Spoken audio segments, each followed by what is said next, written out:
Good morning ladies and gentleman. आज मैं आपके सामने आया हूं पहलगाम हमले का एक और पहलू के बारे में बात करने। जबकि सब कॉन्टिनेंट के अंदर एस्केलेशंस बहुत ज्यादा हो रही हैं, टेंशंस बहुत बढ़ चुकी हैं both sides of the border, तो वहां पे पाकिस्तान के लीडर्स के कुछ बयान आए हैं। आज मैं उन बयानों के बारे में बात करूंगा और साथ में उनकी क्या इंप्लीकेशंस हैं उसके बारे में बात करूंगा। तो अभी हम चलते हैं 22 अप्रैल को पहलगाम में हुए इस भीषण हमले में, जहां पे 26 पर्यटकों की जान गई और कई लोग घायल हुए। इस घटना ने पूरे क्षेत्र में यानी सब कॉन्टिनेंट में सनसनी फैला दी है और भारत पाकिस्तान के बीच तनाव बहुत बढ़ गया है। इस दुखद घटना के बाद के हफ्ते में यानी कि 22 अप्रैल से 30 अप्रैल तक पाकिस्तान के प्रमुख नेताओं ने भारत के संभावित सैन्य जवाबी कार्रवाई को लेकर सार्वजनिक रूप से बड़ी चिंता जताई है। हालांकि उन्होंने आतंकी हमले में किसी भी तरह की भागीदारी से इनकार किया है, परंतु उनके बयानों से एक ऐसी देश की तस्वीर उभरती है जो भारत की संभावित प्रतिक्रिया के लिए तैयार हो रहा है और जिसमें इनकार, चेतावनियां और अंतर्राष्ट्रीय हस्तक्षेप के लिए अपील का एक मिश्रण है।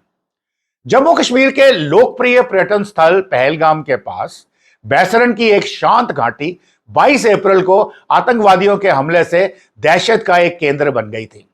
पीड़ित मुख्य रूप से हिंदू पर्यटक थे जिनकी हानि पूरे देश ने महसूस की है। हालांकि ये इसकी responsibility the terror front TRF समूह ने शुरू से ही जिम्मेदारी ली थी, पर बाद में उन्होंने अपना बयान वापस ले लिया, जिससे हमले के आसपास का भ्रम और संदेह और भी बढ़ जाता है और पाकिस्तान की इन्वॉल्वमेंट का सबूत मिल जाता है। पाकिस्तान के रक्षा मंत्री ने पाकिस्तान की नेशनल असेंबली में बड़े गरूर से कहा कि वो संयुक्त राष्ट्र सुरक्षा परिषद यानी यूनाइटेड नेशन सिक्योरिटी काउंसिल का जो बयान हमले के बारे में आया था उसमें टीआरएफ का नाम भी था।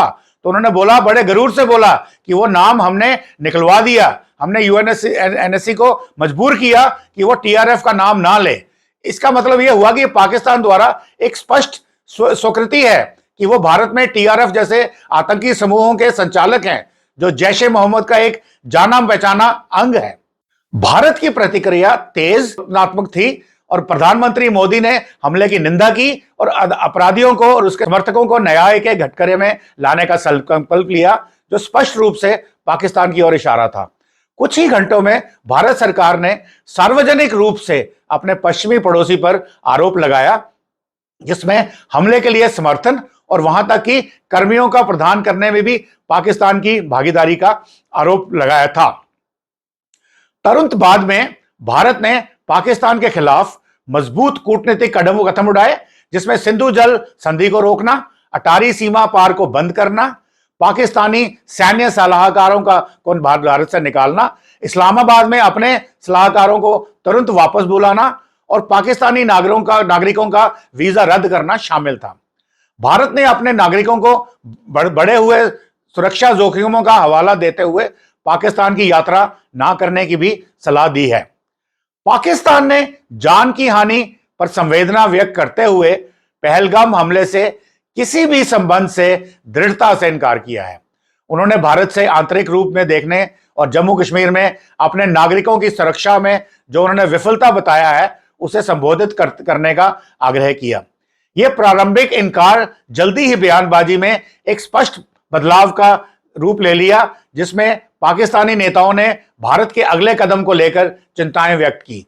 हालांकि यह स्पष्ट था कि वरिष्ठ नेताओं की प्रतिक्रिया भारत द्वारा घोषित उपायों के झटके का प्रभाव थी, जैसे सिंधु जल संधि को निलंबित करना, जो पाकिस्तान के पंजाब प्रांत के अस्तित्व को खतरे में डाल सकता है। अप्रैल के अंत में इस्लामाबाद से आए बयानों में इस बढ़ती चिंता को दर्शाया गया था।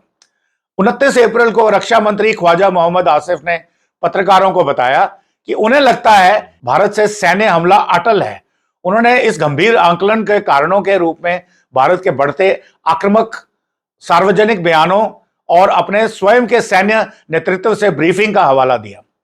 मंत्री आसिफ ने खुलासा किया कि पाकिस्तान ने सीमा पर अपनी सेनाओं को मजबूत किया है और कथित खतरे के जवाब में रणनीतिक निर्णय लिए हैं। उन्होंने यह भी उल्लेख किया कि जबकि पाकिस्तान की सेनाएं उच्च अलर्ट पे है, भारत को सैन्य रूप से हराने के लिए परमाणु हथियारों का सहारा भी लिया जा सकता है।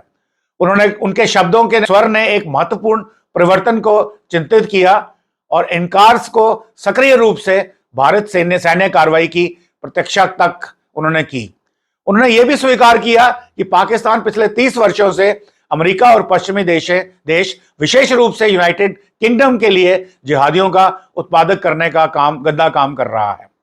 उसी दिन बाद में सूचना मंत्री अताउल्ला तरार ने स्पेशल मीडिया प्लेटफॉर्म एक्स पर दावा किया कि इस्लामाबाद के पास विश्वसनीय खुफिया जानकारी है कि अगले 24 से 36 घंटों में के भीतर एक आसन्न भारत सैन्य हमले की ओर इशारा करती है। उन्होंने शायद पाकिस्तान के पक्ष में अंतर्राष्ट्रीय सहानुभूति पूर्ण प्रतिक्रिया जगाने के लिए आधी रात को 2 बजे, रात के 2 बजे एक प्रेस कॉन्फ्रेंस का भी आयोजन किया। यह भारत द्वारा निर्णायक रूप से प्रहार किए जाने की डर के कारण हो सकता है।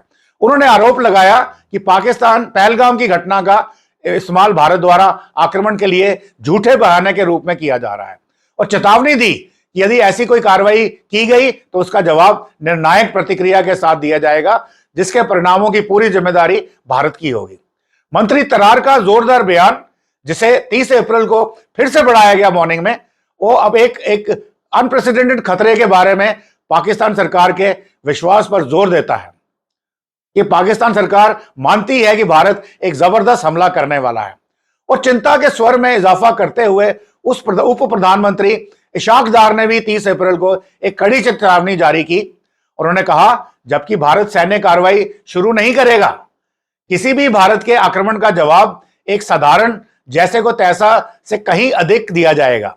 उन्होंने घोषणा की कि हम एक ईंट का जवाब पत्थर से देंगे, जो एक मजबूत और बढ़ती प्रतिक्रिया की संभावना का संकेत देता है। यहां तक कि विपक्ष में शामिल पूर्व प्रधानमंत्री इमरान खान ने भी 30 अप्रैल को इस स्थिति पर टिप्पणी की।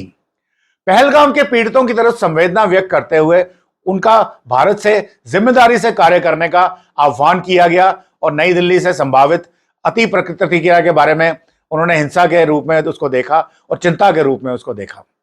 सामूहिक रूप से पहलगाम नरसंहार के बाद के दिनों में पाकिस्तान के नेतृत्व यह बयान भारत सैन्य प्रतिशोध का एक स्पष्ट और बढ़ते डर का प्रकट करते हैं।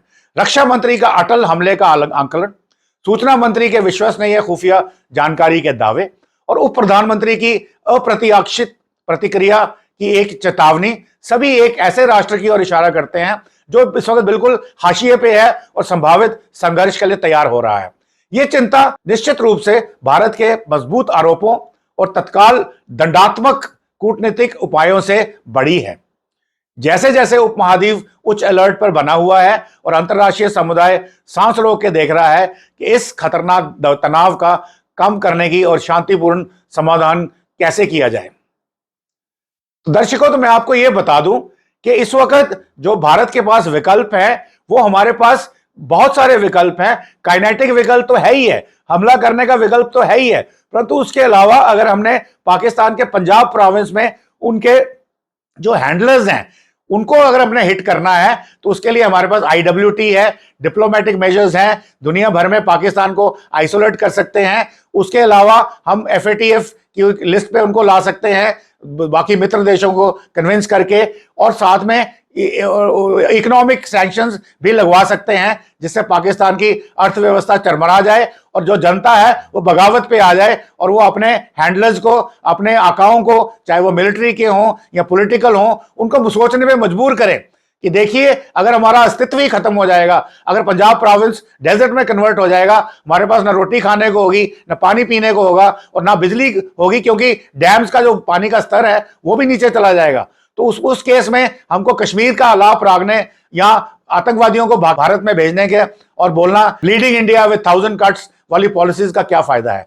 यदि पाकिस्तान इस चीज को समझ के अपना स्टैंस आतंकवादियों से हटा लेता है और बंद कर देता है उनको, और कश्मीर का राग अलापना बंद कर देता है, तो भारत उसके ऊपर ये सारी कार्रवाई नहीं करने का भी सोच सकता है। पर यदि पाकिस्तान को मरना ही है और उन्होंने इसका मजा देखना ही है, तो इस समय जो भारत की अल्टीमेट कार्रवाई होगी वो काइनेटिक और नॉन काइनेटिक मींस दोनों के कॉम्बिनेशन में होगी, ताकि मैक्सिमम तरीके से जो आतंकवाद भारत के खिलाफ चलता है उसको वंस फॉर ऑल खत्म किया जाए। तो इस उम्मीद से कि ये सुलझ जाएगी और हमारा सब कॉन्टिनेंट फिर से पीसफुल हो जाएगा, मैं आपसे विदा लेता हूं। जय हिंद, जय Bharat. Please like and subscribe.